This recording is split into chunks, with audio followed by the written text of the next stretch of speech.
Welcome to Vijay updates. சிறுகடி காசில் இன்றைக்கி எபிசோடில் பார்த்தீங்கன்னா, வித்யா வந்து மீனாவுக்கு ஃபோன் பண்ணி பேசுகிறாங்க. நான் அந்த முருகன்ற பையன்கிட்ட வந்து ஃபோன் கேட்டேன், அவர் உடனே கொடுத்துட்டாருன்னு.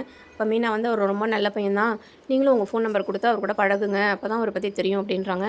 இங்கே பார்த்து பேசிக்கிட்டே இருக்கும்போது ரோகிணியோட அம்மா வந்து வித்யா வீட்டுக்கு வராங்க, பின்னாடியே ரோகிணி வராங்க. அவங்க வந்து ரோகிணி கேட்ட மாதிரி நகையெல்லாம் கொண்டு வந்திருக்காங்க.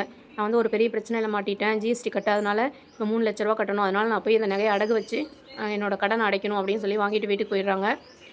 கடையில் பார்த்தீங்கன்னா ஜிஎஸ்டி ஆஃபீஸர்ஸ்லாம் வந்துட்டாங்க. வந்து இன்னும் ரெடி பண்ணலையா, நாங்கள் வந்து கடையை சீல் வைக்க போகிறோம், எல்லோரும் கடையை விட்டு வெளியில் போங்க அப்படின்றாங்க. வந்து அவங்ககிட்டலாம் கெஞ்சிட்டு இருக்காரு. சார் கொஞ்ச நேரம் வெயிட் பண்ணுங்கள், கடையை க்ளோஸ் பண்ணிடாதீங்க அப்படின்னு கெஞ்சிட்டு இருக்கும்போது ரோகிணி வந்து பணத்தை ரெடி பண்ணி எடுத்துகிட்டு வந்துடுறாங்க. வந்து செக் புக்கில் கையெழுத்து போட்டு பணத்தை வந்து செட்டில் பண்ணிடுறாங்க.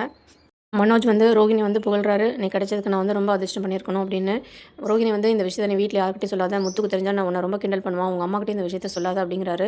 சொன்னால் உன்னை தான் திட்டுவாங்க, நீ அப்புறம் என்ன மாட்டி விட்ருவேன், இந்த விஷயம் யாருக்கும் தெரிய வேணாம் அப்படின்றாங்க. அவரும் சரின்னு சொல்கிறாரு. முத்து மீனாவும் புது பிஸ்னஸ் ஸ்டார்ட் பண்ண போகிறாங்க. முத்து வந்து புதுசாக டிரைவிங் ஸ்கூல் ஆரம்பிக்க போகிறாரு. அவங்க வீட்டு வாசலில் வந்து அண்ணாமலைன்னு பேர் வச்சு பெரிய போர்டு வந்து டிரைவிங் ஸ்கூல் போர்டு வந்து ஒன்று மாட்டியிருக்கிறாங்க. எல்லோரும் வீட்டுக்கு வெளியில் வந்து நின்று காருக்கெல்லாம் பூஜை பண்ணுறாங்க. முத்து ஃப்ரெண்டும் 2 பேரும் சேர்ந்து தான் இந்த பிஸ்னஸ் வந்து ஆரம்பிச்சிருக்காங்க. பூஜனை வந்து நல்லபடியாக முடிச்சுட்டு உள்ளார வந்தோடனே மீனா வந்து சொல்கிறாங்க, நான் தான் வந்து உங்களோட ஃபஸ்ட்டு ஸ்டூடெண்ட்டு, நான் வந்து கார் கற்றுக்க போகிறேன் அப்படின்னு. அதுக்கு வந்து விஜய் கிண்டல் பண்ணுறாங்க, இன்னும் கார்லேயே போய் பூ விற்க போறியான்னு. ஆமாம் வண்டியில் போய் ஒரு நாள் பூ விற்றா கார் கற்றுக்கிட்டு இனிமேல் காரில் போய் விற்பா, உங்களுக்கு என்ன அப்படின்னு கேட்குறாரு முத்து வந்து டிரைவிங் கற்றுக்கணுன்னா அதுக்கு வந்து ஃபீஸ் பே பண்ணணும் அப்படின்றாங்க. அதுக்கு வந்து மீனாவும் சொல்கிறாங்க, ஃபீஸ் என்ன நான் வந்து செக்காகவே தரேன் அப்படின்னு எழுந்து போய் செக் வந்து ஃபில் பண்ணி முத்துக்கு எடுத்துகிட்டு வந்து தராங்க. விஜயெல்லாம் வந்து ஒரே அதிர்ச்சியில் பார்க்குறாங்க.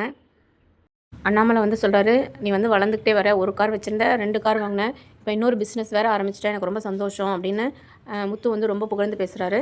என்ன நடக்குதுன்னு நாளைக்கு பார்க்கலாம். நம்ம சேனலை சப்ஸ்கிரைப் பண்ணாதவங்க சப்ஸ்கிரைப் பண்ணுங்கள்.